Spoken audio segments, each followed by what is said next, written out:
Welcome to The Man from Macro, where we look at some of the big themes in today's global markets. This week we're going to take a look at gold, which has recently been pressing its all-time highs. This is the fourth attempt at these levels, and this has happened at a time when investors have become less enthusiastic about the metal and downright hostile to the companies that pull the stuff out of the ground. Yet despite this sentiment, gold has done remarkably well, especially when compared to real yields. As you can see on this chart, gold has had a relatively good long-term relationship with US real yields.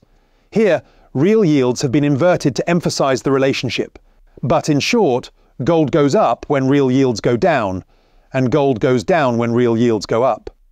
That's because rising real yields make bonds a relatively more attractive investment, and if bonds have a low or negative real yield, gold, which has no yield, is the one that becomes relatively more attractive.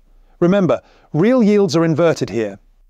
But what is also remarkable is how well gold has performed despite real yields having risen over the last couple of years. Based off the old relationship, gold should probably be closer to $1,000 today.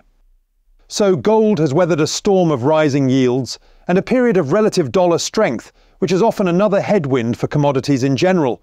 And this is why some people are now getting excited. Yields in the dollar have been dropping. Additionally, expectations for a recession during which yields could drop further have been increasing. Even the much maligned gold miners have had a moment in the sun. The gold miners ETF, the GDX, has gained about 4% in the last few days, breaking the neckline of a reverse head and shoulders formation, which implies 35 as a target. But, as you can see with the high-octane junior gold miners, the GDXJ, these stocks are still in the long-term doldrums. Some people think that these stocks are doomed to disappoint. Others think that a break to new highs in gold could see these high beta plays finally start to provide some long overdue performance. So, will there now be sufficient concern about a recession and rising expectations for a policy U-turn by the Fed for yields to fall further? It matters because gold loves the support of loose monetary and fiscal policy, but will it break the highs of around 2075? It could be fourth time lucky. And if you want to reach for an even more volatile play, you could look at silver and its associated mining stocks, which have also been on the move. Silver, however, has still not broken its own long-term downtrend.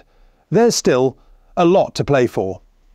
Additionally, for people who do like the shiny stuff but still think it's too early, implied volatility is relatively subdued, so that investors can express views via the options market, where the losses can be limited to the option premium. And of course, just one more reminder, none of this is investment advice.